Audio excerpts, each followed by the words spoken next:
Hey everybody, it's your girl, the Brooke Ashley, and today I have a very special guest on the podcast. This is a friend of mine.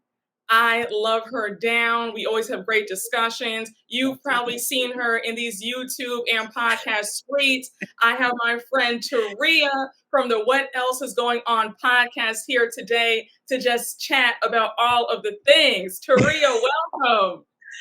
First of all, you see my face where I can't stop cheesing. I'm like, you look like an idiot up here. You're just like, No. and y'all, you all know that we love the Brooke Ashley. Did y'all hear her use the word friend? I am your what, Brooke? I am your friend. I told her, I said, I'll be texting her, y'all. I'll be like, you got a friend, and I ain't going nowhere. Thank you, sis. Thank you. Girl, you know I don't give that word. I'm like, honey, I've been burned too many times.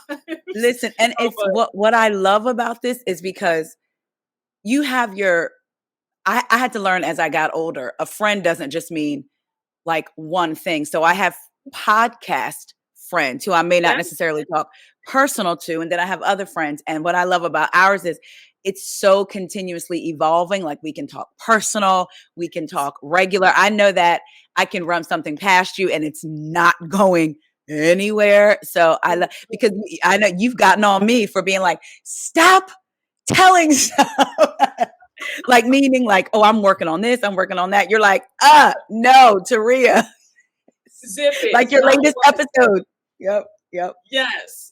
Y'all know I'm a believer in moving in silence. Yes. And I dropped a video about it 2 weeks ago. If you haven't checked it out, check it out now. Move in silence, y'all. That is definitely the key to success. But today we are here to chat about everything and then some. And I'm excited. Let's just get right on into it. Okay, let's go. So I want to start off with the Real Housewives of Orange County. The girls came last Thursday at 9 p.m. and that was a premiere of all premieres. I thought that Shannon looked amazing. She took ownership. Alexis Bellino was back. And my question to you is, do you think that Alexis is delusional? For her to say, oh, you know, I know it's awkward for us because you're the ex and I'm the new at Heather's party. I said, girl, Shannon's not even talking about that. What were your thoughts about Alexis coming back in the first place? It's so funny because I just did my review yesterday that I have to post, and I told my husband, it's only going to be like 25, 30 minutes. Child has so much to say. So that's why it's taking a little longer to post. I felt like Alexis came in with an agenda to get back on this screen. And she is thankful that she has a story, that she knows the audience. Now we've become almost an audience sometimes of drama. Like we want the drama, right? And this isn't dark drama. This is like drama that people may have been through with a guy or whatever. So she was like, oh, baby, I'm coming in using this to my advantage. Shannon is embarrassed about her DUI, not about her breakup with the alleged big penis deviant, as Cat Williams said. All big dick deviants will be exposed. And he's being exposed. So I feel like she wasn't even listening. When she was talking to Shannon, and I may be jumping ahead, but when they were outside talking, and I felt like she wasn't listening to hear Shannon. She was listening so she could insert John any way she can. She said, let's move on. I'm the new, you're the old. Baby, we're talking about me losing $300,000 to defend myself. And mind you, Shannon was actually cleared of everything, but had to spend $300,000 defending herself. And Shannon is saying her name is on a piece of paper that started it all. The problem is you. I don't care nothing about John right now, period. So I was annoyed because I felt like Alexis kept trying to find a reason to bring up to Shannon. And I will say, I don't normally see it for Emily, but shout out to Emily when Emily, Heather, and Alexis was at lunch. And Alexis says, you're going to take the word of a drunk. And Emily was like, baby, I've been here for 3 years. Yes. Yep. I've seen this man in action. Like, hello, I know what Shannon has told me. And when she was like, well, don't you want to hear John's side? What's the difference though? So are we supposed to listen to John and not Shannon's side? But I think Shannon has been pretty open about relationship things. She's not one to necessarily shy away from certain things. So I was really annoyed with Alexis because I felt like she was intent on shoving her relationship with John down our throat. Like the whole, I'm so tired, we had a sleepover. Child thought she was talking about her children. And then when Emily said, you had sex all night, I was like, no, girl. Yeah. So as you can see, I feel very strongly about Miss Alexis Bellino. And I want to like her, but I feel like she's targeting Shannon. She's on the bandwagon. I'm sorry to cut you off because when Tamara said to Heather, well, none of us are talking to Shannon. It was like, oh, okay. Got it. You and I are on the same page.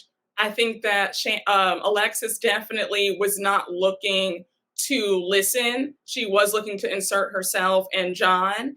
And you just see how desperate she is because it's like, wow, you're not embarrassed that you're acting like this is the first man that's ever liked you. You've had boyfriends, you've had 2 husbands, and you're still acting like this is the last man on earth. And that if, you don't have John, you're going to have nobody. It's like, it was just so crazy to hear her multiple times. And then when she talked about how they met, oh yeah, when we met on November 18th and he walked into the Quiet Woman. And just so you guys know, Shannon does not own the Quiet Woman. I've been here for 2 decades. It's like, it's anything to bash Shannon. And I was just thinking, and I said this in my recap, I said, Alexis, say what you want, but when you think about the Quiet Woman, you think about Shannon. Shannon always talks about that place. She even nicknamed it the Q Dub. She the owners know her, remember? Or like she's been going really since she joined this show. That is her place. When we think of that restaurant, we think of Shannon Bedore, not Alexis Bellino. Also, for Alexis to be so shady, I'm like, if anything, you need to be thanking Shannon for a check. Come on. If you were not dating her ex-boyfriend, Bravo would not be knocking on your door. They only called you up when they received word that you were getting with John. So how dare you act like, there's no ill will and I'm going to take care of the elephant in the room. There's no elephant in the room.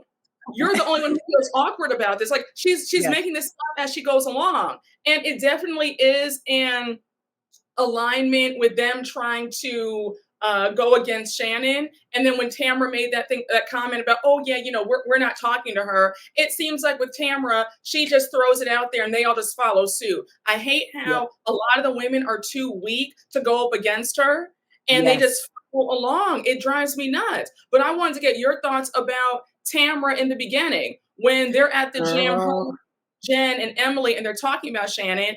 And when Tamara made that comment about, this is God paying Shannon back because she can't get together. What did you, I was so livid that she said that. I said, Tamara, you want to talk about karma?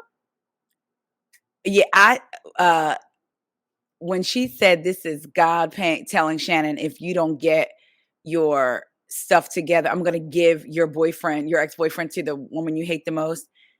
I don't think Shannon may not like Alexis for different reasons, but did Shannon, before all of this, did Shannon and Alexis really have that big, they didn't even really know each other like that. So it's not like I've known you from long ago. It's not like we were on the show together years ago and now John is dating you. So it was none of that. To me, I said the most important thing to Tamara is a check and she don't want to lose this check again. I said, because in real life, if me and you went on a show, there's going to, and we're actual friends, there's going to be stuff that I know about you that I'm not I wouldn't be able to look at myself, even if it was for a check, even if I was mad at you on the show. I may have to be like, girl, we got to talk about this, but certain things I'm not dropping. So when she talked about Shannon sneaking drinks, and I saw somebody make a comment on social media and say, well, Tamara really does care about Shannon's drinking. She talks about it on her podcast. There's a way to go about it. Now you're outing her for pouring vodka in her drink. It didn't give care. And there was even a way to share that without seeming malicious and like you were gloating in it. There was a way to even have that conversation. I like how Jen said in her confessional, I have a soft spot for Shannon. I think that's a lot of the viewers. No matter what Shannon has done or said, we can call her out, but then there is like a soft spot for her. I said, and Tamra is really determined to be like, nah, I'm done. There's a way to say, you know what? I love Shannon. And because I'm concerned about her health and her drinking, I'm not doing the show with her because I don't want to contribute to that by talking about drinking. But instead, she said it in such a malicious way. She said it, there's a way that even we as commentators can say things to make our viewers or the people who subscribe think of something. And that's exactly what Tamra is doing. Because Emily and Jen were awfully quiet, and Tamara was just talking, leading the pack. I was living. I wanted to go through the screen and snatch. But yeah, I was living. We're on the same page because, and I said it in my recap. I remember saying, Tamra, you don't care. You're getting enjoyment out of this. This is just another way for you to tell her business and expose Shannon. And it's also a way to shame Shannon. It's a way to say, oh, look at her. She's the drunk. She's the one with the problem. And I'm not denying the fact that I think Shannon does have an issue. I kind of see her similar to Dorinda from New York, where Dorinda was in heavy denial about her drinking as well. But at least with Shannon, I do believe that Shannon's heart is in the right place despite that. Even if she's not ready to stop drinking for good, I just feel like there is a way to go about things like you said. And if that's your friend, you don't try to expose them and make it seem like they're just the worst person, talking about karma and God's paying them back. Yeah. And I wanted to, am I the only one who feels like Tamra hates other women? Because when you go back and watch her track history on the show, let's talk about when she first came on, when Gretchen first came on, and when her and Vicky were up, so jealous of her.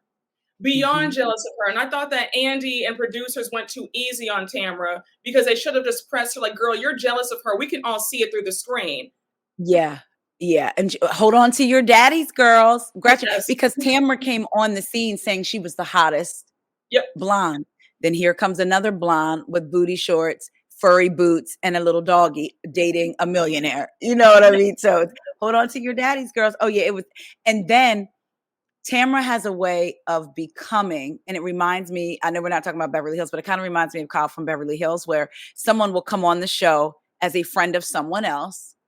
They're not really feeling them. And then all of a sudden, it becomes their best friend. Gretchen and Tamra became like this, so close. And it was like, and they had the friendship bracelets. Remember, Shannon came on and was instantly connected with Vicky. Then all of a sudden, Tamra and Shannon become such good friends. So I'm like, Shannon, Tamra, she knows that she has to produce a show, but I just feel like the way she goes about it is a way that I don't know if I was on the show with my friend or even really another cast member that I could really look at myself like that, like in the mirror the next day. Because some of the things she talks about is real life stuff. But I guess we shouldn't be surprised. She had a daughter named Sydney that has asked her repeatedly not to talk about me. A couple years ago, they made up. Sydney said she could go to her graduation. Don't post pictures. And Tamra turned around and posted the pictures because she was tired of people saying you don't have a relationship with your daughter. So she had to prove to the world. So it's like, if she can't even control herself when it comes to her own situation and her relationship with her daughter, then what makes me think she's going to hold any of her friends' secrets? Look at how she turned on Heather. When Heather left the show, then they came back. It was like when Heather left the show, Tamra was literally on Heather's podcast when it used to be called Heather DeBro's World. So what happened? Like it was, and then when Heather got back on the show, Tamra had so much to say. It gets old after a while with Tamra. I wish she would come up with something new. Like, what did you think? Her first, you know how the show opens and they're showing all the wives. Her scenes seem so contrived when she was like, oh, having sex with you is hard. And she fell on the floor. I'm like, it just never changes with Tamra, ever. It doesn't. And that's why the season when she got baptized, I just remember skipping through. Remember that season when she got back, she wanted to rededicate? Yes. I said, Tamra, this is great and all, but if you're going to go back to backstabbing your friends, this whole thing is pointless.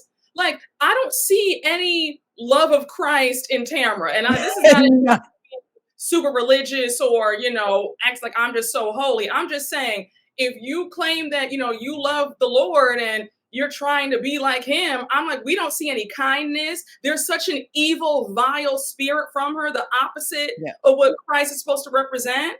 And again, not to take this on a different path, but Tamara has a very snake-like spirit. It's a Yes. very wicked spirit. And Yeah. I just think it's interesting when you go back to every single season that she's been on the show, every time a new person has come on that show, she tries to pile up on them. I'll Yep. never Yep. forget the only person to ever stand up to Tamara and have her crying was Lizzie. When Lizzie was Girl. so she was one season. I think that Lizzie was not given a fair shot because Agreed. Lizzie was the only one to ever take Tamara to task, and Tamara could not take it. And I feel Yes. like Tamara had a hand in Lizzie not coming back. And when you mentioned Heather, I remember how when Heather first came on the show, Tamara loved her. She was Yep. parading Heather around like a show pony. This Yep. is her wealthy friend who actually had, the money and the class and the elegance and only drank Yep. champagne with the gorgeous home and the 4 little kids. And then it was 2 seasons in, that's when Tamara decided to turn on Heather. And then on Yep. top of that, she got Vicky to turn on Heather too. And they were Yep. always making fun of her. It went from, oh, I love Heather to all of a sudden, oh, she's pretentious and she's annoying and she brags a lot and she talks a lot and she's always using these big words that we don't understand. And even Heather was just like, we were friends. And I was What? the same person. Heather has never changed. That's my thing. Never. Even with Never. fans, I'm like, how y'all all of a sudden don't like Heather because she has more money? I actually respect the fact that she's not reading audience comments and being like, let me downplay my vocabulary. Let me downplay my money. This is who I've always been. And I said, it's funny how people are watching Dubai and saying, oh, I'm so glad that the wealth is back. Keep that same mindset in the OC. Because I hope none of y'all that love Dubai are the same ones that are that were, because I saw Brooke, so many people coming for Heather. Oh, people in the world can't eat today. She's disgusting with her money. And I'm like, this is what Housewives was created on, behind the gates. I want to see that. Let's be clear.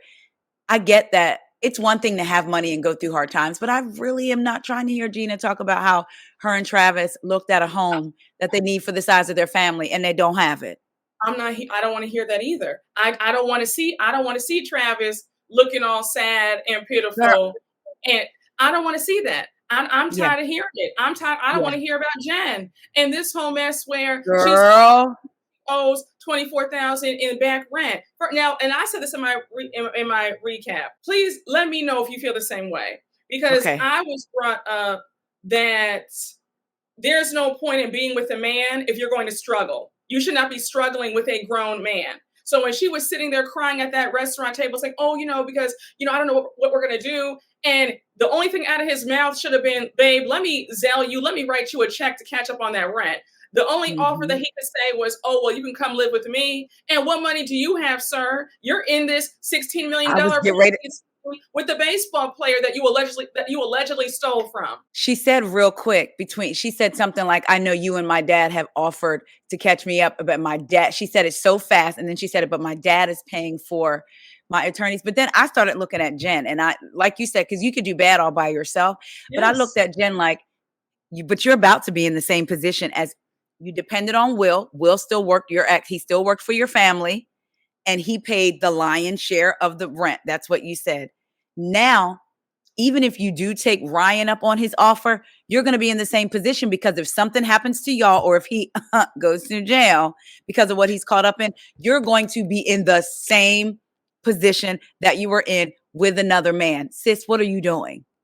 Get it together. But I don't believe that Ryan ever even cut her a check, because she said it so fast. And remember, last season when she was asking him for money, remember that? She said, oh, because I need $10,000 for the lawyer or $5,000 for the lawyer. And all he said was, oh, well, babe, if I had it, I would give it to you. What kind of answer is that? I'm trying to, and all you can say is, well, if I had it, you don't need to be in my life. And I said, he doesn't have it. He couldn't help you last year. So now I'm supposed to believe that he's helping you with the rent now. Like, let's think about that.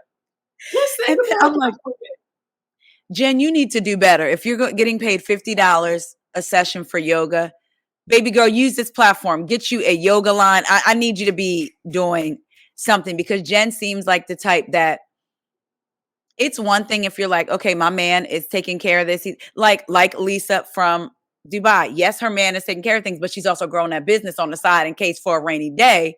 Yep. Because like she said, you never know when it's going to rain. So Jen, like, what's not clicking? I didn't want to hear about it. I'm like, did she really just say she was getting evicted? And it's not even like we're hearing they had all of this money and they lost it. And that's kind of like a story. It's just like, no, you're letting us know you have never had it. You didn't have it last season. You don't have it this season. Tamara alluded that she was broke. Because remember, she said, oh, you know, her and Ryan wearing them fake clothes. They got that fake Gucci and that fake Chanel on. So I said, oh, so Jen is broke.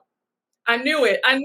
Playing to get on this show, and it's all going to come out. It always comes out because you're trying to keep up with the lifestyle. And girl, we know that for the first 3 seasons, you're barely making what, 50,000, if that 60, for the season. 60. I think. Well, wait, I want to ask you, do you believe the rumors? So you know how Gina has now been on the show. It's going to be her 6th season. Allegedly, I was reading somewhere that she's still getting the same salary that she got when she first joined, $68,000, while everybody else is making 6 figures. So Shannon and Heather are both making. No, they said Shannon is making $700,000. Heather's also making $700,000. Tamara's making the most at $900,000, $1 million. Emily's making $200,000 to $300,000, and you have Gina still making $68,000. And 50 cents. I said, now you know, but I actually not 50 cents, Brooke. But I actually believe it though. No, I wouldn't be surprised if it's true, only because for her to say that she and Travis have looked at houses and they can't afford anything, because usually when those checks start going up, the lifestyle. Look at when Wendy came on, when Dr. Wendy on Potomac came on. She went from only one Gucci bag to now she's dripped out. She has Chanel, Van Cleef, Cartier. Yes. She didn't come on like that. Now she's dripped down. She has a new Range Rover. Eddie has a business. The kids are dripped out. So I'm like, when a housewife comes in kind of shaky and then they start getting their money up, the lifestyle usually increases too. Yeah. And with Gina, we haven't seen any upgrades. And even with a housewife that comes in with some money, we still start seeing things that they didn't have before, because now this is their play money or whatever. So it's like, oh, Gina has not, if she was even making 500,000 or even 300,000, and if Travis was working and she's doing realtor work, I know California is expensive, but I still feel like there would be some form of upgrade. A little bit, would be something. There would, absolutely. That is what, but they also know they can get her for that reason. Get her for that because she's not going anywhere. Yep. Because what would be the alternative? Matt don't have that job that he had. That's remember when true, he got fired when he put his hands on her. Yep. Yes. Clearly he had a good job for them to move to Orange County and the house that they were living in, and then he was fired. So where is he working? What is he doing? That's true. And she said, might be footing the bill for him. She sure might, because she even said she's helping him out. Remember that when they had just gotten divorced, and she had alluded that she was helping him out because he had lost his job. So yeah, that's very true. Let me ask, can I ask you something about Gina? Sure. I talked about this and I said I'm trying to see, not really both sides, but let me just throw it out there. Gina meets Travis. She's going through this divorce with Matt. She goes through the DV situation. He's there every step of the way. When she's fighting with him, when she's constantly crying about him, about the marriage, about what they went through, her kids, he's there for her every step of the way. In the meantime, he's going through his own divorce. Now that it appears that your life is on the upswing, meaning you and Matt are in a good place. You're in a good place with his girlfriend. You're now on a show that I feel like she almost feels more comfortable now in front of the camera. She's trying in her way, give us a little something. Your realtor business is taking off because now Sutton is sending you referrals. Now you can't deal with Travis's baggage. And now we need to live separately because it feels like me, you, the kids, and your ex-wife, the same one that was there when your ex-husband was in the mix in a bad way, but now that you got your stuff cleared up, now Travis, we need to basically be apart, but still be together, but be apart. Something, a part of me was like, okay, I get what she's saying with the shadow of the ex-wife, but then the other part of me was like, yo, he was there for you during your DV, you crying about this man. He was there for you, picking you up off the floor, and now that y'all situated, he gotta go. Yeah. I'm on, listen, because how many times do men do that to women? They use a woman when they're down, the woman builds them up, and they leave for somebody else who didn't know they were struggling because they don't want to be reminded that you were with them when they were struggling. So that's a good point, Brooke. Men leave the come up woman all the time. So I don't feel any ways about a woman doing that to a man. Also, but say that again. I didn't think about that. You remind me of of a time in my life. Okay, that's a good point. But also though, it's different when a woman is footing the bill for a man. It's different. It's not. Oh, that you know what? She probably is taking care of everything. That I didn't even think about that. Yeah, because what does he do? That's exactly what does he do? I don't know. Do you know? I was going to ask you. Because he was supposed to be taking the realtor test with her. Remember? We never heard any more about that. Okay. So, yeah. She said no. She wants a man. She doesn't want a roommate anymore. And then you have you're gonna have six teenagers sharing a room. They need their space. So listen, no, he you about to make me want to redo my review, but no, that's a good point. That's a good point. That is okay. Points were made, Brooke. Okay, y'all. Points were made. Okay. Listen, men leave women who build them up all the time. That's why you don't build men up. They need to already come assembled. Because men do not like to be reminded of the struggle, and they always say men get with who they can when they're down, and they get with who they want to get with when they're up. So if a man's coming to you when he's struggling, you better run because he's not looking at you as his dream. He's looking at you as his helper. He's gonna leave you once he gets up. He's gonna leave you for who he wants. So I reminds me of Nick Cannon. He said that why wouldn't Black men go after white women when they get money? Because they're who we could. I'm paraphrasing, but he literally said that they're who we couldn't have, and now we could have them. Right.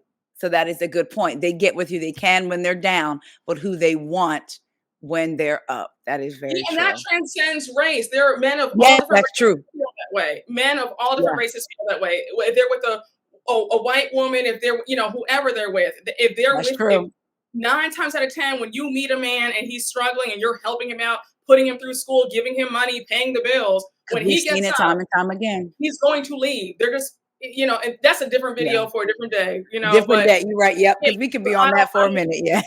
Yeah. I don't feel a way about Gina saying, yeah, you got to go. I'm tired of this. That is a good point. I didn't even think about it that way. That is a good point. Yeah. Because I was like, girl, he had your back, but then that's a good point.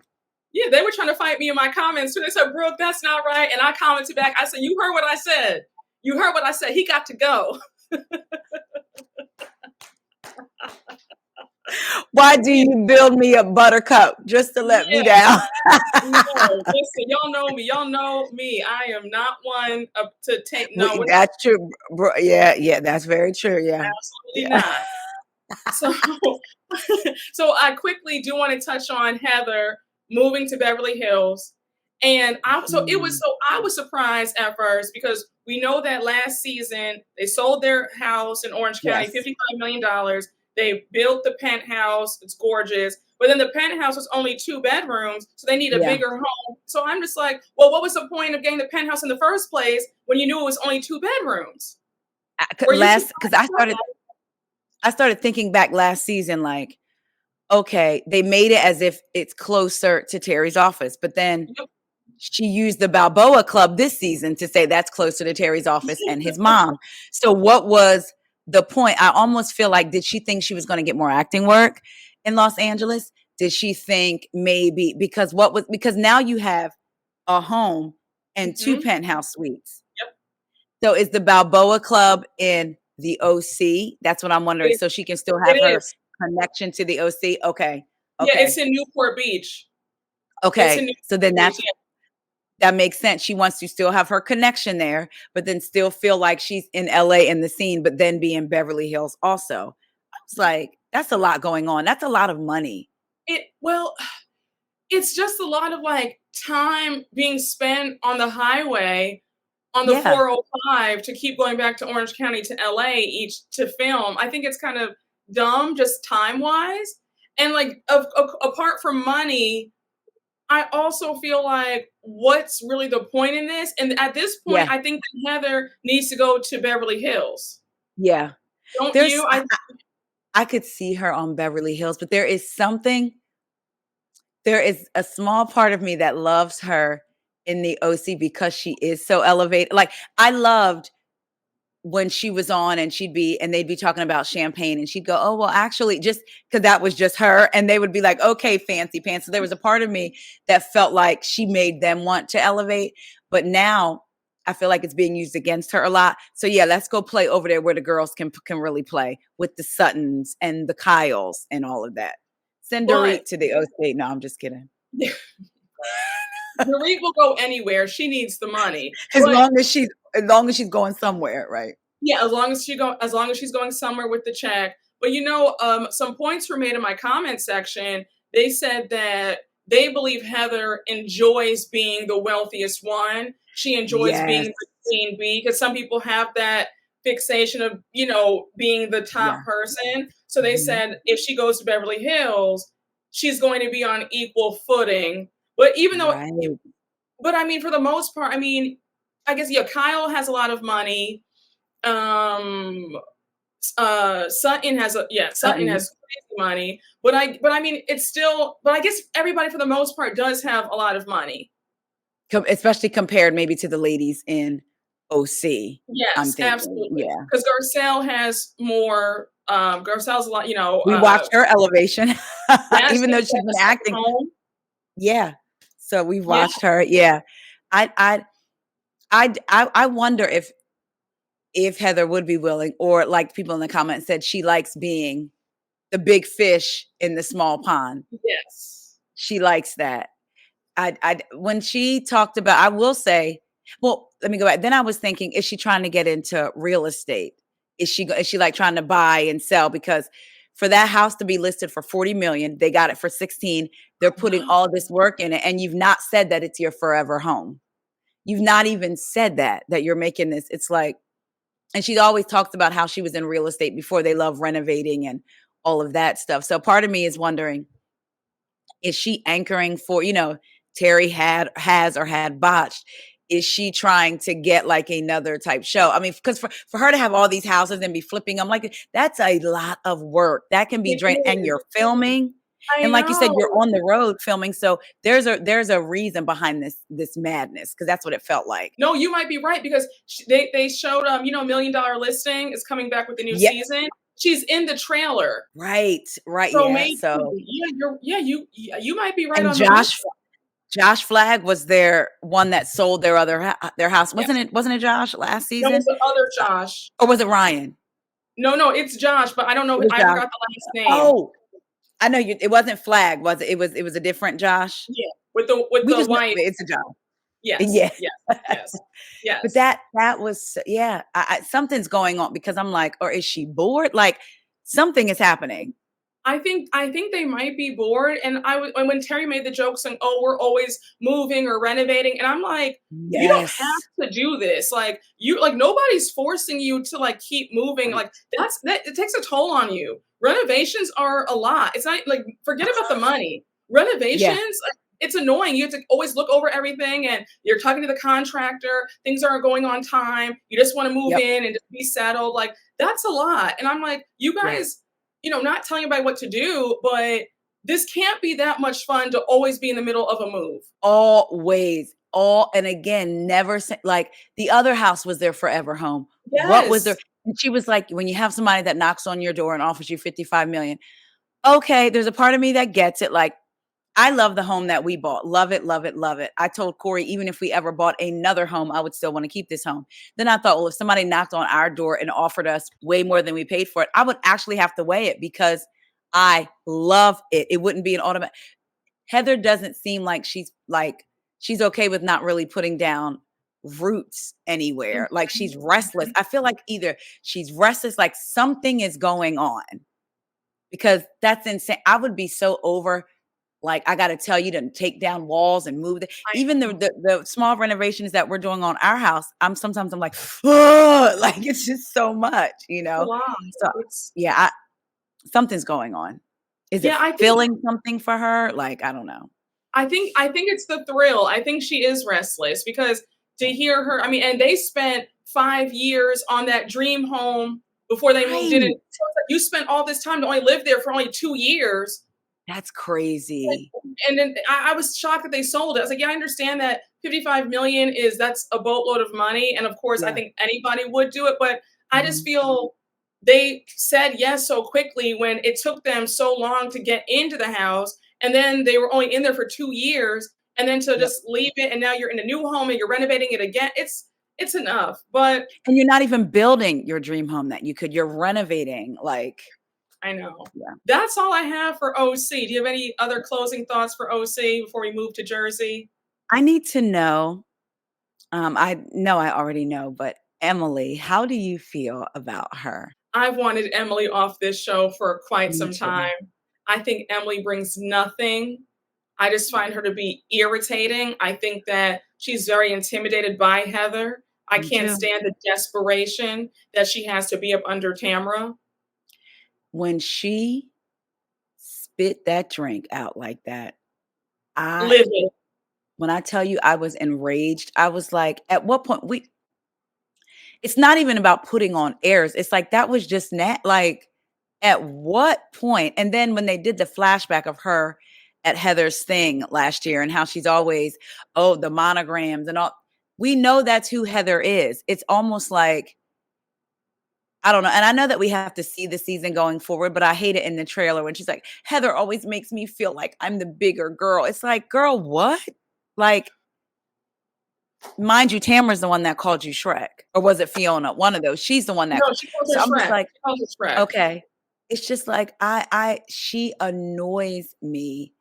And I can't, she just there's something about her. You know how we all, those of you guys watching and Brooke, and we all have probably that one housewife that just is like, oh, and it's Emily for me with her. Like Yep. there's something about her that I don't feel is genuine, that I still feel is a bit insecure, which Very. we all have our insecurities, don't get me wrong, but I feel like she projects a lot of that. She does. Yeah. When she said, "I can never leave Shane because I know he'll go date a rich 25" I mean, he'll go date a hot 25-year-old. Baby girl, you have nothing to worry about unless he's throwing around that money that he has from his parents. You have nothing to worry about. I still cannot picture them having sex for the longest Meaning time. That marriage to me, I will never see it. I don't see any chemistry. I don't see any romantic connection. That whole marriage is an enigma. That's wrapped so in a riddle. yeah, yeah, wrapped in a riddle, dressed in a bow. Either let me tell you, I said either they're lying or he is the freak of the week. Like behind, like once them doors close, because and like he always is mentioning butt sex with her over the Yes, last, he and then is. even when they opened up, he's got them. So I'm Yes, like, yes. are y'all really putting it down like that over there? Like, what is going Maybe. on? I can't see it though. I Me can't. neither.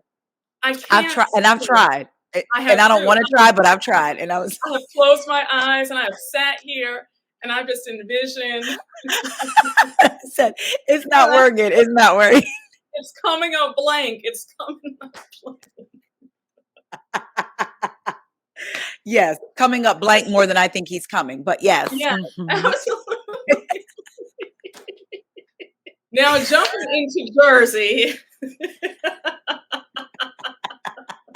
can we please get into Sunday night's episode? We saw that some drama went down, and Margaret once again and Danielle were the stars of the episode. So we started off with Margaret and Dolores having their one-on-one because Dolores wants to get the tea of what was said about her behind Yeah. her and Polly's back. So, Margaret says, look, after the reunion, I was a bit irritated because you went out to dinner with Louie and Teresa, and I felt a type of way about that. Yeah. And then you also get Margaret confessing to admitting that she did make a remark that this wouldn't have happened had Dolores still been with David, her ex-boyfriend, that we never saw and that she never saw. So I I felt like Dolores getting a bit upset about that was kind of silly, not to invalidate her feelings, but only because so much worse has been said that I didn't think that was a big deal. What was your take on their conversation? I feel like Dolores and Margaret are very good friends. And I remember in the past, Dolores really hasn't had Margaret's back like that with a lot of things. And I remember we first found out they were close. It was a couple of years ago, and they did a podcast together that no longer, the podcast isn't any longer, but they went on together. Dolores talked on the podcast how close they were. Ooh, excuse me. And then when Showtime came, she never really defends Margaret. So, but moving forward, Margaret was very good friends with Jackie.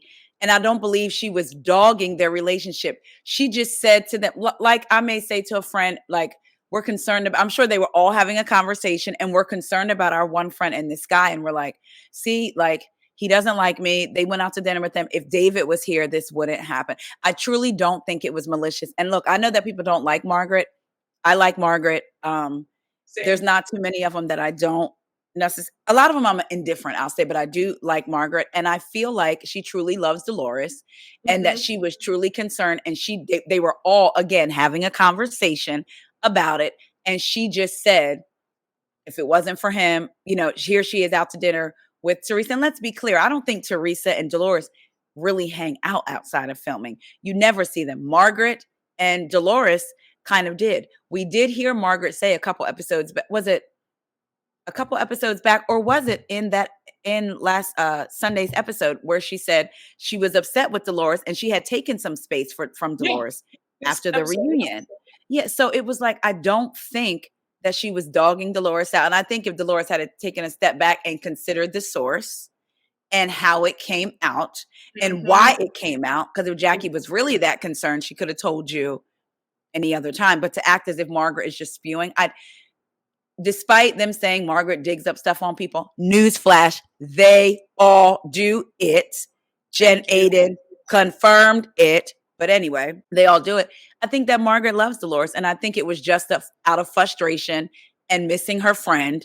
And my friend is having dinner with the ops, even though I know they have a relationship and I'm hurt. But she never said anything about Dolores. And she was honest and said it was about Paulie. She didn't even have to. She could have really lied because there's no record of it.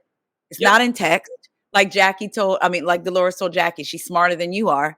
So there's no paper trail. She could have lied, but instead she said, I was upset and this is what I said. So I respected it. And Dolores is a fan of the truth. So. Exactly. No, and it's funny because in my recap, I just said, she didn't say anything bad. She didn't call you out your name. She didn't, she wasn't bashing Paulie's looks. She wasn't bashing your relationship. All she said was she was angry because you guys are going out with the ops. It was just revealed that Teresa and Louis had threatened her son. So, of course, she's going to be angry at anybody going out to dinner with people who tried to threaten her son, period, point blank.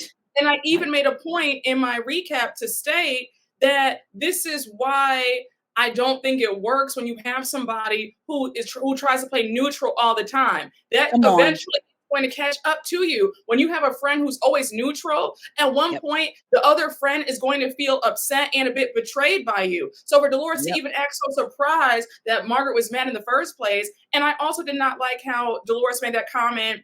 She was like, Margaret, are you effing kidding me? And then she said, Margaret talks a lot of ish and she needs to stop talking so much, especially to people who aren't friends. And I said, but Dolores, she did not say anything bad. She was just venting. Be mad at Jackie. Jackie actually said you're a slob and that she hates you. Margaret did not say that. Margaret just said, hey, if things were different, things would be different. And she was still with David, they would not have gone out to dinner. Period. And on top of that, Jackie was a friend to Margaret at that point and had been. It wasn't new. They were friends. So she was talking to a friend. And that is such a good point. You said, this man threatened my child. If that had been you didn't even want us talking about Frankie working with Louis at the reunion last year. And this man has threatened. Then my next question would be, when you went out to dinner with her, did you say anything? Did you say anything about them coming after my son, whether it was Teresa or not? It was her husband. still. So that by default, like, it just for Dolores to not be able to understand that to me is like, because if it was my friend, I would be pissed. Like, we are actually good friends, and this person's husband came for my son. Confirm the phone number. It's not even like we don't even have a phone. We don't have a record to confirm. He confirmed that the number was his. Like, come on. That's why I look at Jen Fessler sideways. Girl, come on. Yes, like, yes. Yep. It's double-sided. You're trying to go with both teams. And also I said, now, Dolores, you claim to be you're from Patterson. You're so tough. So somebody saying that little stuff, that should not throw you off kilter. That should not get you so bent out of shape where you're pissed off. Like, you've heard worse, you've said worse, you've heard worse said in this group about people. So I don't want to miss me with all that, oh, don't talk about me and all this stuff, and stop. And also, Paulie will be okay if Margaret says, oh, I think he likes them over me. He's a grown man. And Dolores act like, don't talk about my man. Like, girl, shut up. This man is still he's still married to his ex, and his ex, they're still legally married. So I don't want to hear it. Paulie's a big boy. He'll be okay if somebody says something about him. And Margaret did not even say anything about him. It was just, if this was, and if that was such a big deal, once you heard what she said, it could have been like, you know what? Okay. Can you understand why I was upset? Or like, once again, there's a way the conversation could be had if y'all are truly friends like that. And if you really care, or if you're, or are you just making a TV show? Then it's like, okay, whatever. But yeah, I was like, really? It makes me like you said about being neutral. I don't know. I just, that has always bugged me. The only person she really stands up for is Teresa. And it's like, enough. And barely that. It's like, you can't always be neutral. I'm sorry. If you can't take a side, you taking a side doesn't mean that you're not friends with the other person. It means like, okay, look, check this, because maybe that person will listen to you like, girl, you was wrong when you said X, Y, and Z. But again, But sometimes you do have to take a side and let the chips fall where you're not friends with the other person. It has to be like that sometimes. I don't really play all that, but just trying to be a peacemaker. No, there are times where you have to be okay with not being liked by everybody. If you're my friend, if you're my loved one, if somebody has beef with you, I do not like who has beef with people who I love. So it's going to be an automatic. If your enemy is my enemy too. If I love you, if we're friends, if you're like, I'm not doing that. I don't believe in, that's, I'm friends with, no, I'm not doing that. If I consider you a friend, if somebody hates you, I also don't like them too. And you don't have to worry about me talking to them or being their friend or trying to be neutral and playing both sides. It's not happening. And I expect the same with me too. If I'm beefing with somebody, you better not be friends with them, because we're going to have an issue. Especially if it's somebody that you're not friends with. If you are in a tight circle of friends, then you could be like, check this out, y'all. We need to have a conversation. We need to get to the root. But if I'm not even, because what I never understand is why you wasn't talking to them before like that. Now all of a sudden that we're enemies, you're going out of your way to have a conversation, to be neutral. Nah, you wasn't cool with them like that before. So now why all of a sudden, I look at Jen Fessler, and I guess let's just call it what it is. You want to be on the show because you wasn't messing with Teresa like that before. Margaret was your real friend off the show. It would even be one thing if they all came in the show together, so there was no history. So Jen is like, I mean, yeah, we became friends on the show, but really I'm trying to stay on the show. So I'm going to kick it with Teresa. You had a history with Margaret. Like, I'm just not letting nothing like that come between my real life friend. And especially if you're not even checking the other person, they're not even checking the other person. Like, check this out. You know that the way, and I know we're not talking about Dubai, but if for those of you watching, we know they haven't fallen out yet. And the ladies came at Ayan like, I feel like Lisa is being this way, Lisa being that way. And she's like, if you got an issue with Lisa, you need to talk to her. Y'all know she's my friend. And the conversation stopped. They're not even checking Teresa or anything like that. Nope. It's like, how are you good friends with my op when we were actually real friends before these cameras started rolling? So yeah, I don't like that either. I don't like that. We're on the same page. We're on the same page with that. I've always felt that way. I feel very strongly about that.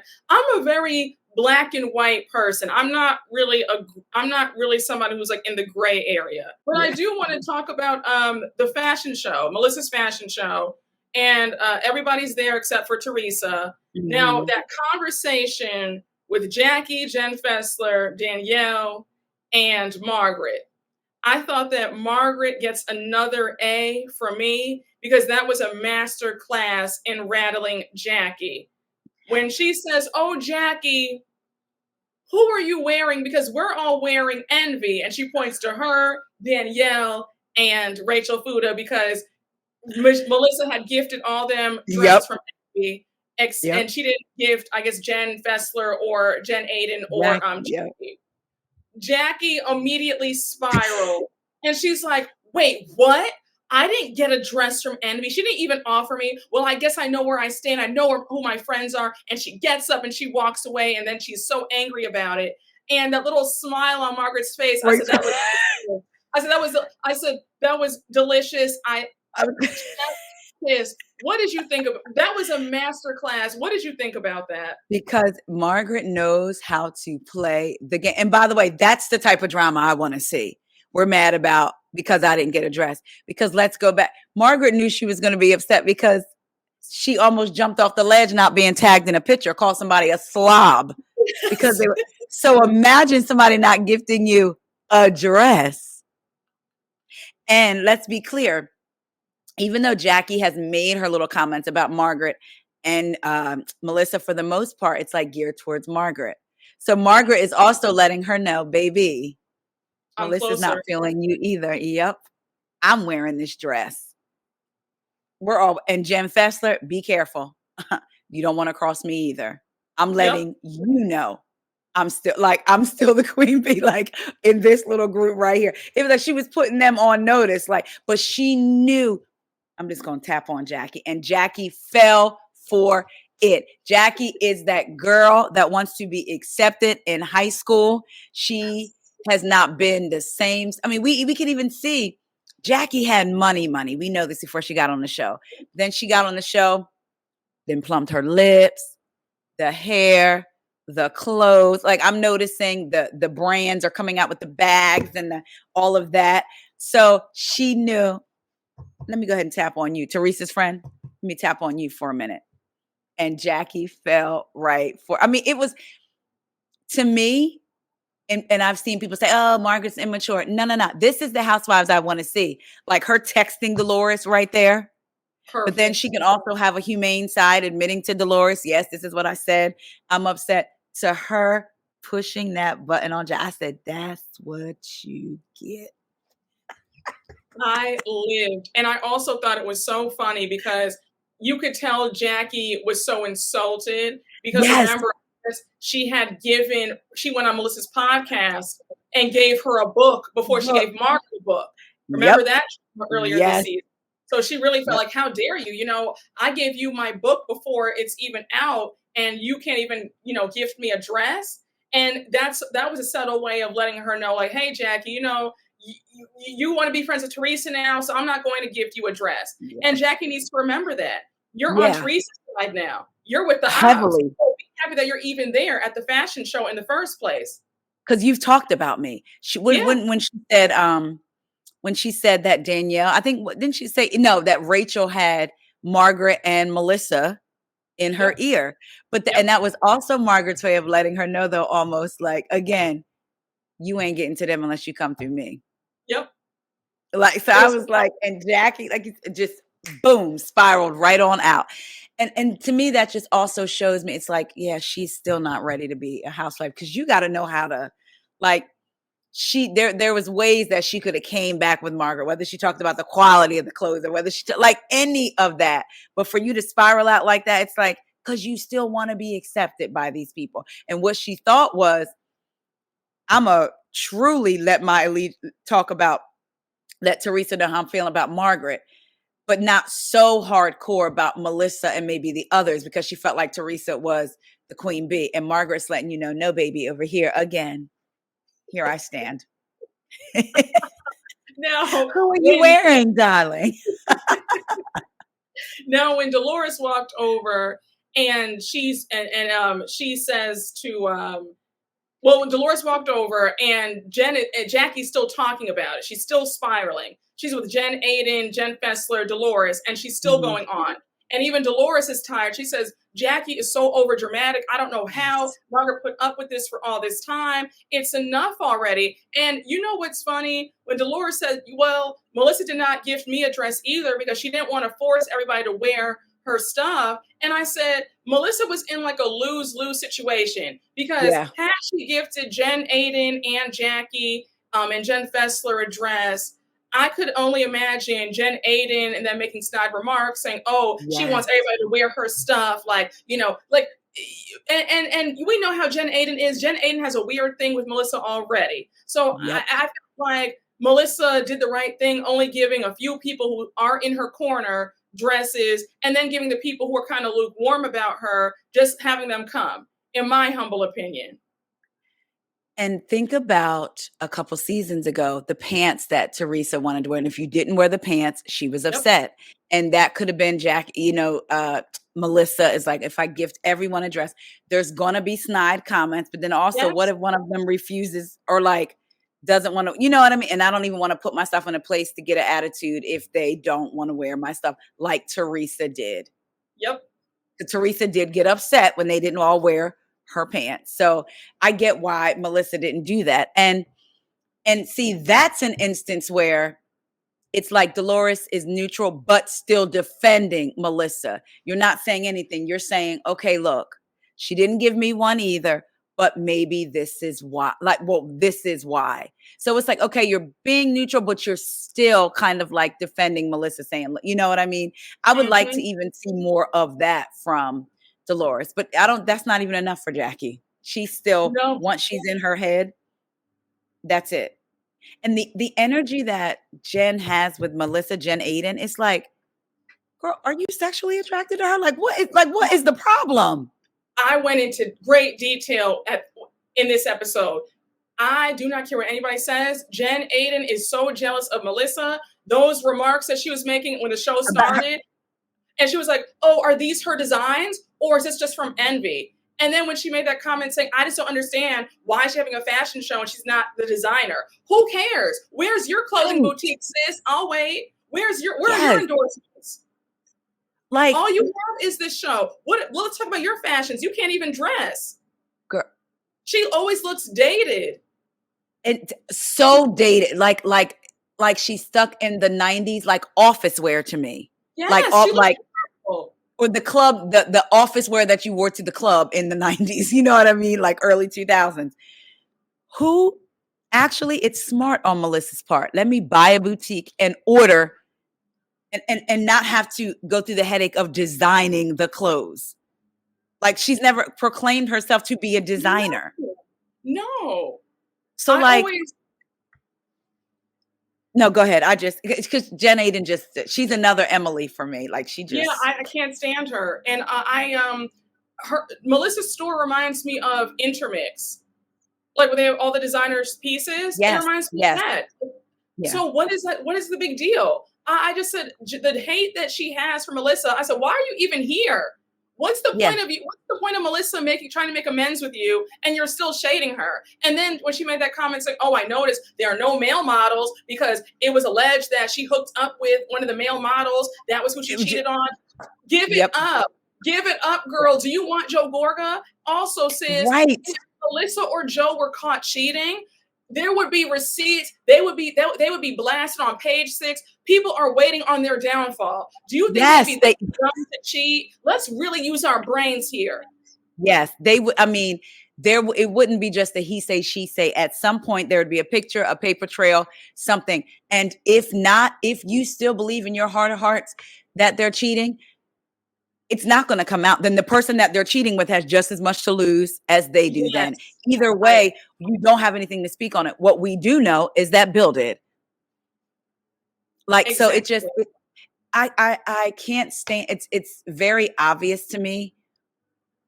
Jen Aiden is trying to push a narrative. It's not even like natural. Like it doesn't even come out natural for her. You can even like with the fight with Danielle, it was like, okay, I'm gonna say this and I'm gonna say this and I'm gonna say this and it's never just there, like in the spur, in the thought. It's like you've had a conversation with someone maybe, and this is what we're going to push. Yep. Because you keep trying to put, again, like you said, you're trying to move forward with Melissa, but you're talking about there's no male models and you want to relate it back to because you heard that she cheated with a guy. You're talking about her not being a fashion designer.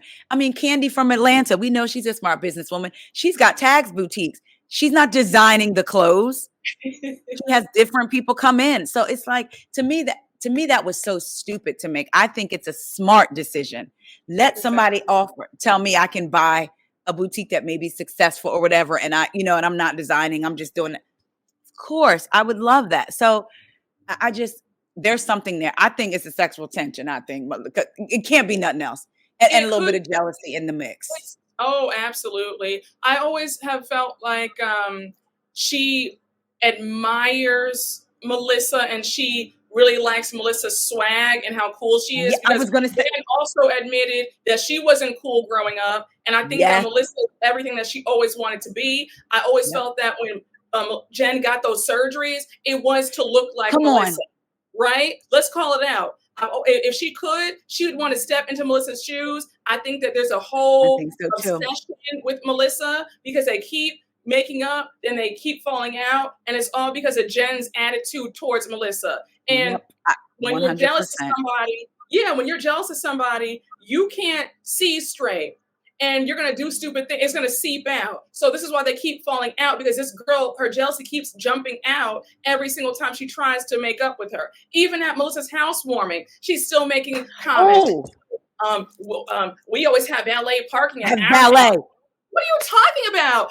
Like she can't help herself. She can't help it. I mean, you brought that up and I was going to say that because that has been in the top of my mind.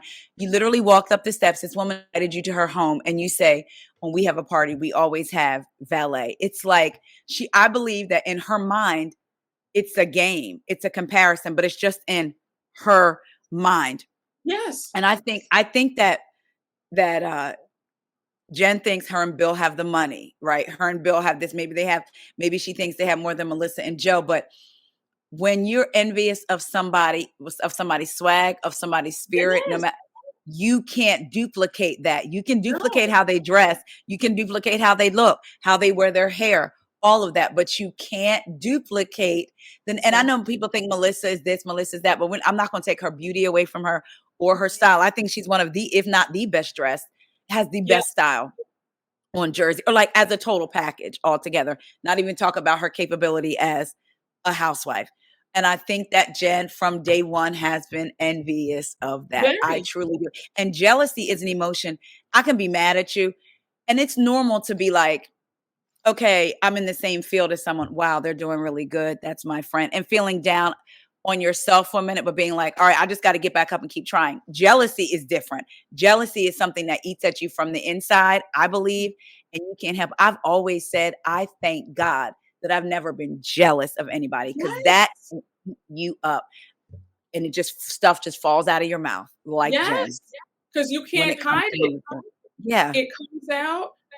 Also, to your point about you can't duplicate swag, that's why people are upset. People who feel they have more money than you, they're angry because they don't have the other accoutrements that you have. Come on. Because Jen is not cool. There is no swag about Jen. When she tries to read, the reads fall flat. She is there's a corniness about her. And there's an effortlessness about Melissa. And this is not even about, I just love Melissa so much. No, it's just like, I'm just calling it how I see it. Some people have a natural swag and Jen does not have that.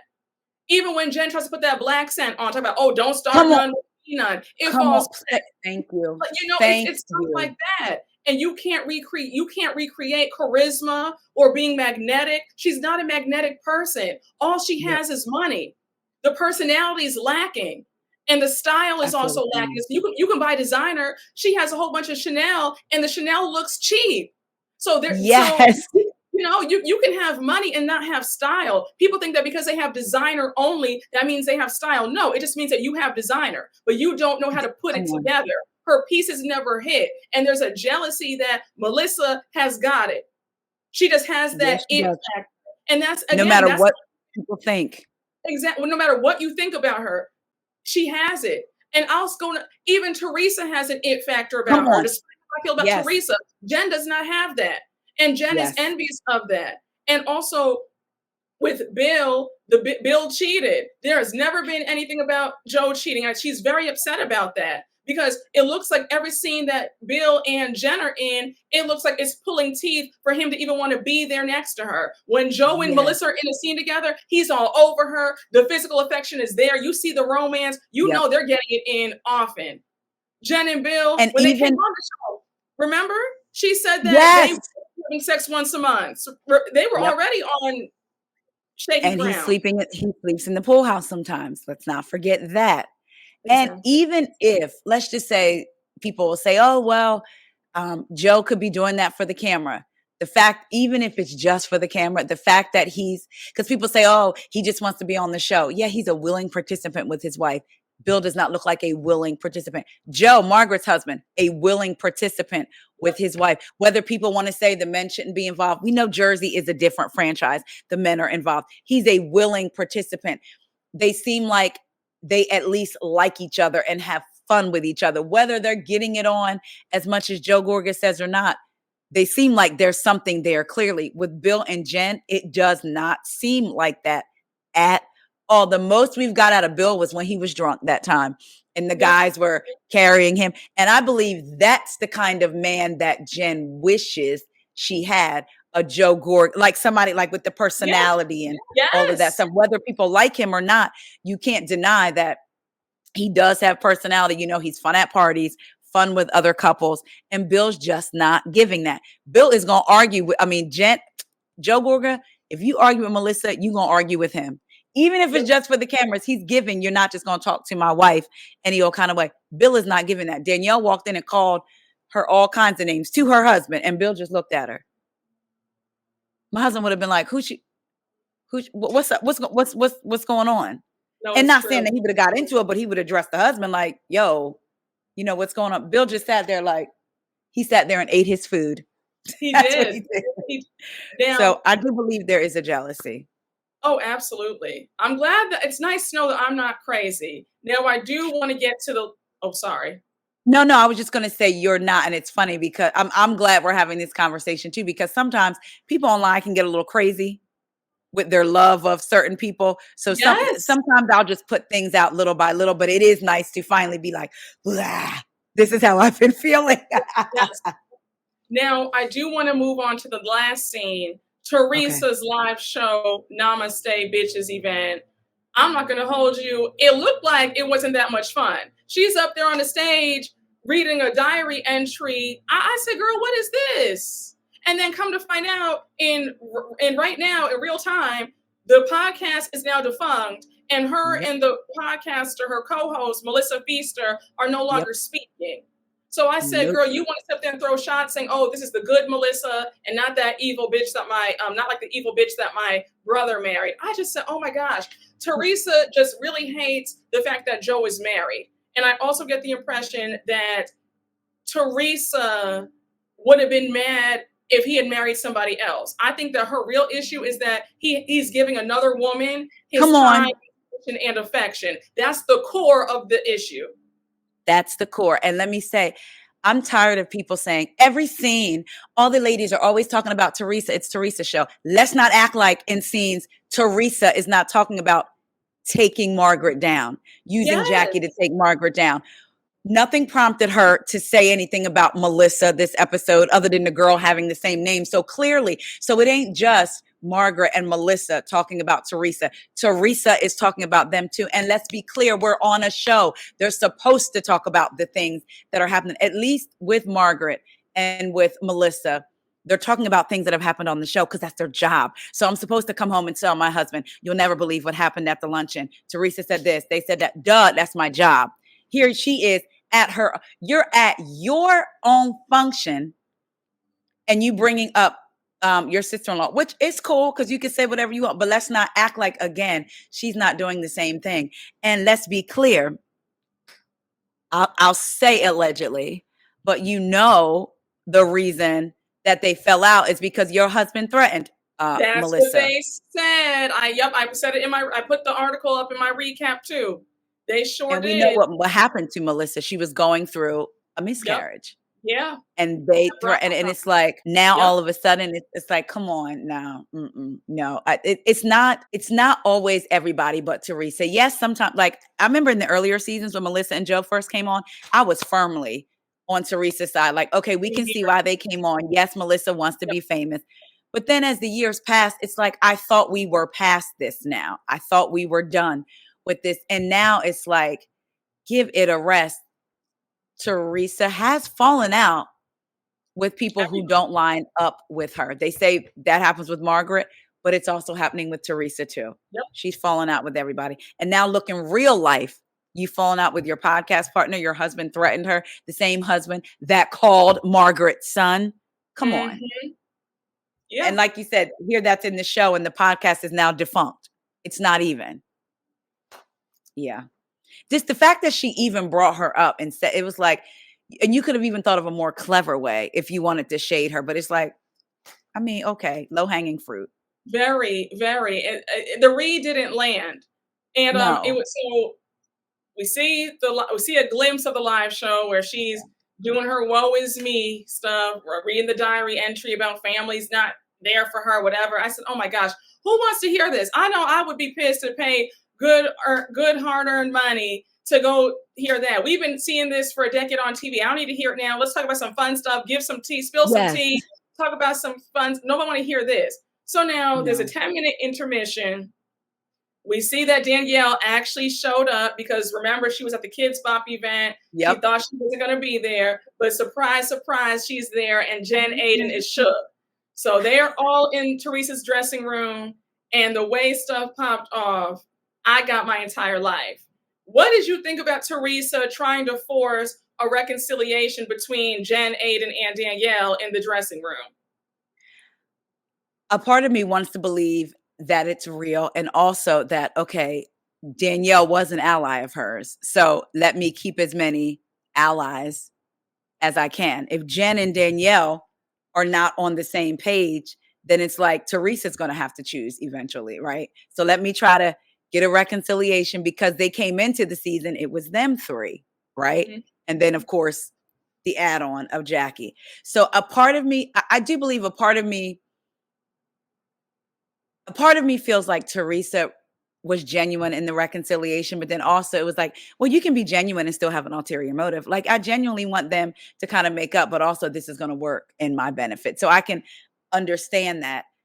Also, I can see Jen's side a little bit where it's like, oh, you want me to reconcile with her, but there's other people that you don't want to reconcile with. So how are you going to come to me telling me that I need to reconcile with someone? You can't even talk to your own brother and sister-in-law. Yep. So I felt like, and of course they're not breaking the fourth wall, but even if she had, I gave her, like, even for the sake of the show, you can't even reconcile, but yet you want me to reconcile with this woman that, even though I got in her face first, because newsflash, they walked toward, like, it wasn't just Danielle being aggressive. Let's be clear. And Jen could have walked away if Danielle just stepped to her, but that's a whole nother. But you want me to reconcile with this woman that slapped me upside my head with a glass, and you can't even reconcile. Teresa, save it. So I get why Jen was also, like, upset about that. Is that the starting point of a spiral in their relationship? Absolutely. Okay. Absolutely. Yeah. And Jen keeps saying it, that she's disappointed in Teresa. And of course you would be, because when you go so hard for somebody, when the ass kissing is so deep, you do eventually feel let down when you realize that you were just the flunky all along in the plan. Yeah. It was never a friendship. It was just a fan and their devoted leader. That's what that dynamic has always been. Even though Jen has always tried to convince herself that it wasn't friendship of equal footing, when we were all trying to tell her, girl, no, it's not. You're not a friend. You're her fan. Yes, and she knows that. Yeah. I will say this, though, too. I will give Jen Aiden, because even though, us doing this, we have the people that we that we see it for and we don't see it for, right? And it's been no secret. Like I said, I used to see it for Teresa. I don't anymore. I've never seen it for Jen. But I also like to give props when props are due. I appreciated the fact that Jen didn't hold it in like a Dolores or say, I just know how Teresa is, so I'm not going to say anything. She voiced it. Nah, like, you really want me? Like, I appreciated seeing that because, again, she thinks they're on equal footing. I mean, she thinks that Teresa thinks they're, you know what I mean? But I appreciated her not holding her tongue when it came to Teresa because you don't hold it with anybody else. So I appreciated that. Can we talk about that ending, please?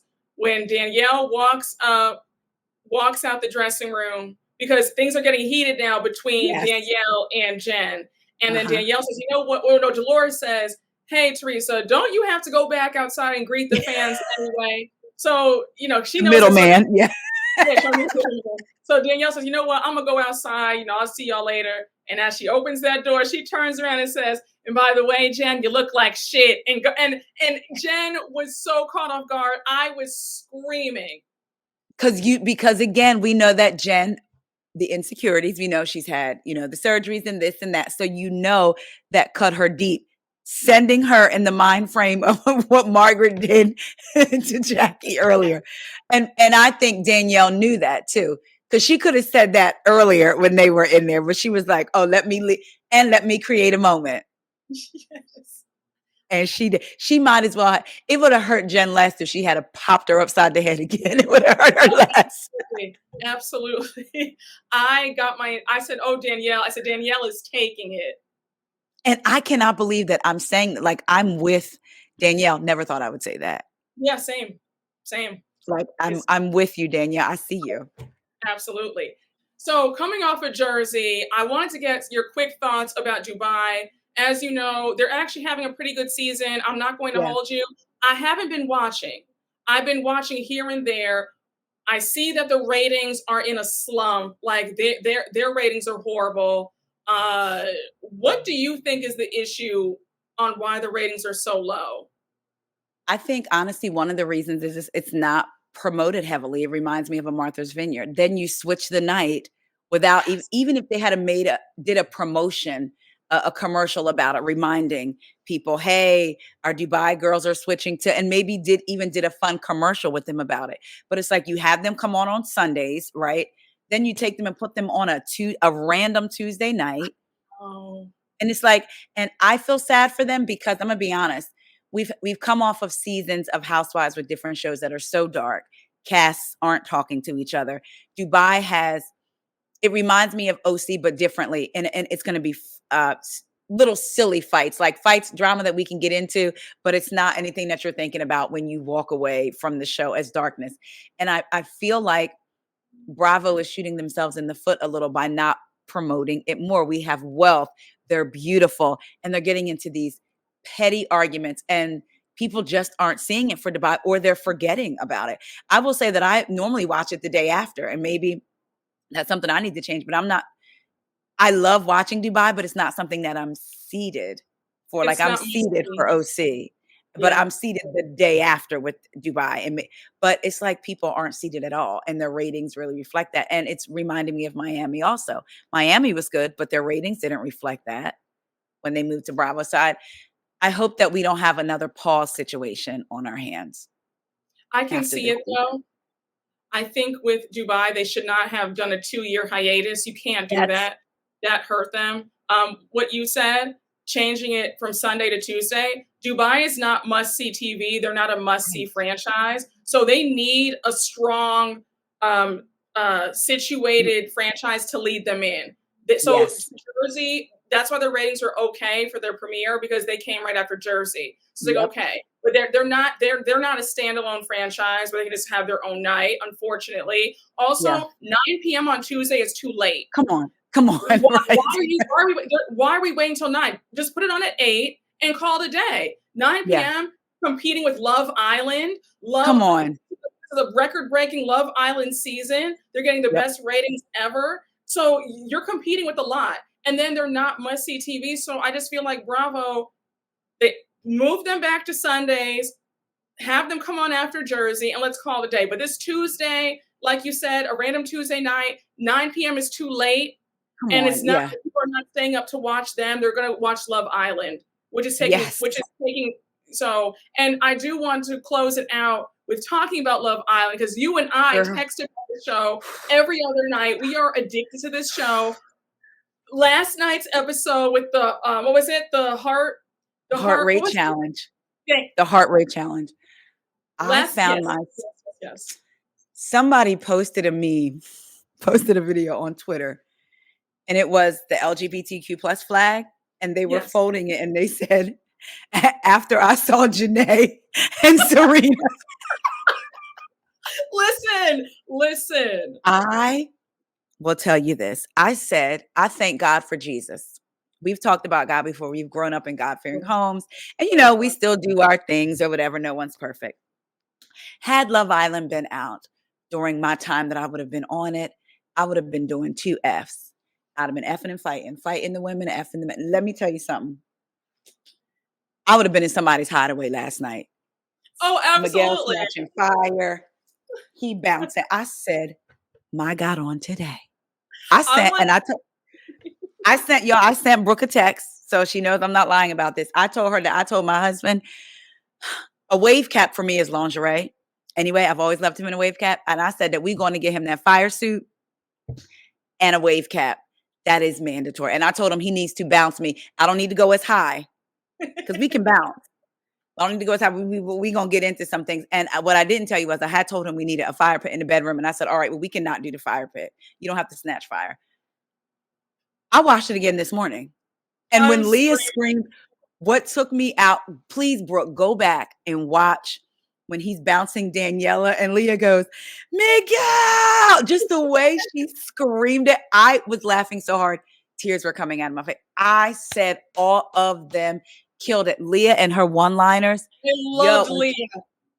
And she's like, oh, I know you have the hots for me, and I'm a squirter. And then she did the, said, and I struggle with Leah. I go back and forth with, girl, we would have to box if we was in there with your mouth to really liking her. Yes, so last night she won me over. I said, come on. I said, I'm telling you. I said, Leah, come on and take my temperature because my God. She was so good. Her, Janae, and Serena were my favorites. Janae killed it. She looked good. Amazing. I was like, how did she manage to look like a beautiful Black woman and a cat at the same time? But wait, when she was in that confessional and bounced her titties, I said, how did she do that? I was like, oh, she was imitating. Yes, that was so funny. I got my entire life. I said, me too. I'm going to cry because the season finale is this Sunday. No. Oh, it's this Sunday? I thought we had all of next week. No. They're wrapping this up. We got 5 more days. I want them all to be friends in real life. Like, I mean, that's one thing I love the bond that the girls have. And that's why I keep forgetting that it's a competition show, because I love the ladies having each other's back. And I even like the guys showing emotion, even though it seemed like getting excited about the hideaway, this or that, or bro, what are you going to do? You're going to have the conversation. I like seeing these men have conversations. Some people think real men don't have emotion about this. I like seeing that. I really do. Same. I love this show so much. I do too. Predictions tonight, because tonight's episode, there's an elimination, and we see that Aaron and Kaylor got the least amount of votes, and Rob and Daniela are on the chopping block. So I'm going to go first. I think that Aaron and Kaylor are going to be going. No, this is hard. Because of Rob. Rob makes it hard. I know. Yep. I don't know because it's going to be split. It's going to be split because everybody like Aaron and Rob. I know this is hard, and the girls love Kaylor because Kaylor is their sister. So and Daniela just came in. So this is hard. If I think the girls love Kaylor, and they all are friends with the guys too, and so they like Aaron. But I think they really like Rob. I think so because at first I don't even know what I was thinking, but when I saw the bottom 3 and Maura was like, the Islanders are going to choose, I was like, oh, this is going to be easy. And then I was like, oh, snap, Rob is in one of those couples, because I was just looking at Daniela, not at Rob, which, by the way, I cringed when she came out as a ringmaster because she had no ounce of nothing to me. I was like, oh, Daniela. She was at first she came out kind of dry, but then I thought it picked She up. got okay, but wait a minute, girl. When she kissed Cordell, I wanted to fight. I said, girl, no. I liked how none of them got upset, but wasn't none of them kissing like in the mouth on each other. I said, but it was nice to see Serena have a reaction like, did Yes. she kiss him? I said, girl, be careful. Serena, them golds on the side, she will burn you up. You might want to be careful. But I think it's going to be hard. I can't even predict. Like, I want to say Kayla and Aaron, but I can't predict because I feel like Rob has really developed a bond with all of Yeah, those guys. he has. And then for them to, it's going to be Robin. That's their name, Aaron and Rob. For them to pit them almost like against each other, how were they going to decide that? We thought they were crying when Liv left. I know. Well, they're going to be crying. I do think Aaron and Kayla were shocked that they are in the bottom 3. I said, oh, yeah, because they can't see what America's saying.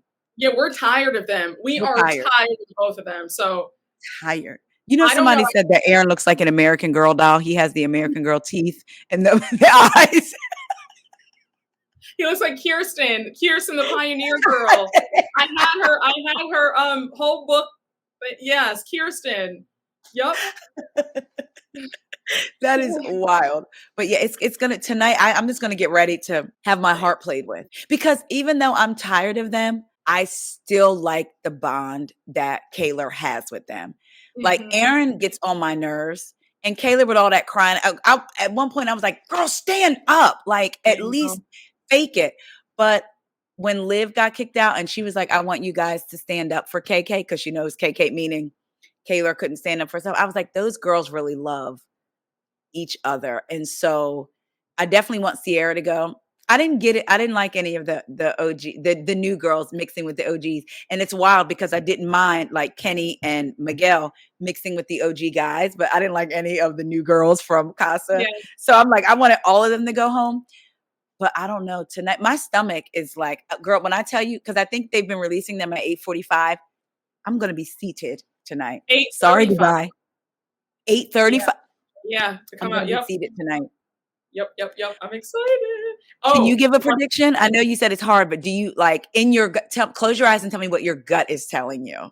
If I have to guess, it might be Kayla and Aaron, only because a lot of them really like Rob a lot, and like I think that I could, even though like Daniela doesn't really have a bond with any of the girls like that, like she's just floating.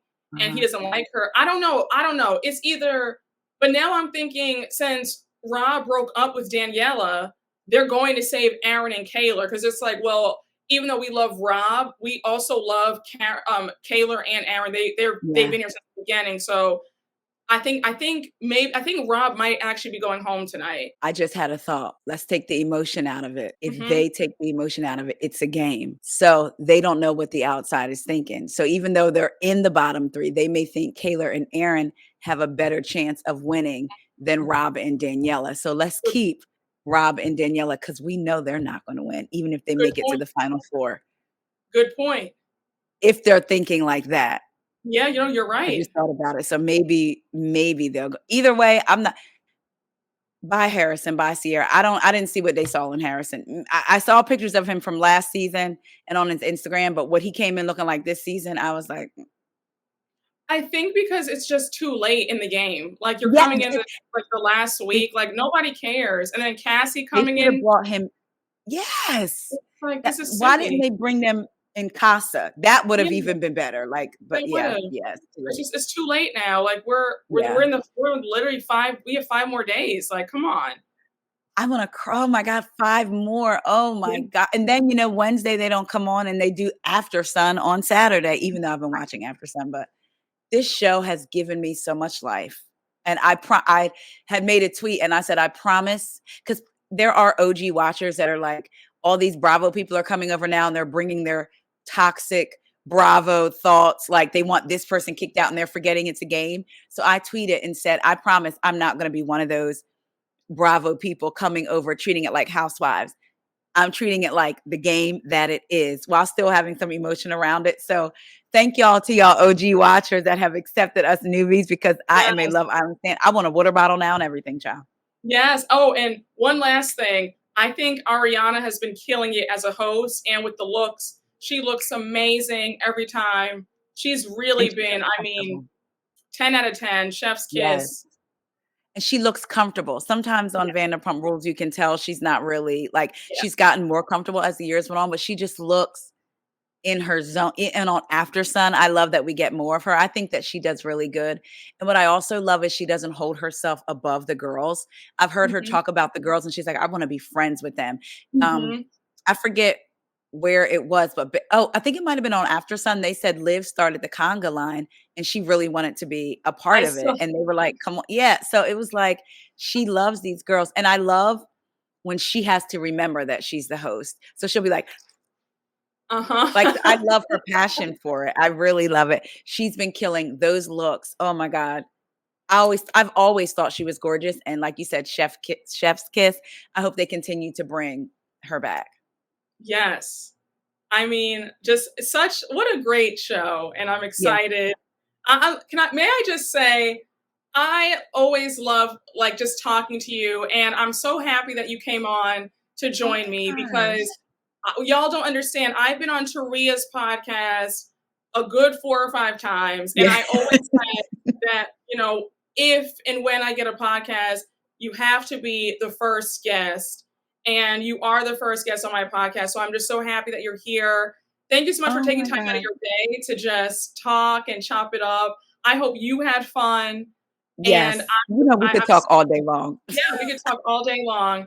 And no, I just want to say thank you. I remember Taria was actually one of the first people that I told about my podcast. It was the last time I was on your podcast. I said, yes. I just want you to know, I actually signed, everything is, it's just signed, sealed, and delivered. And I want to have you on. So here we are, and it's come full circle. So thank you so much, Taria, for joining.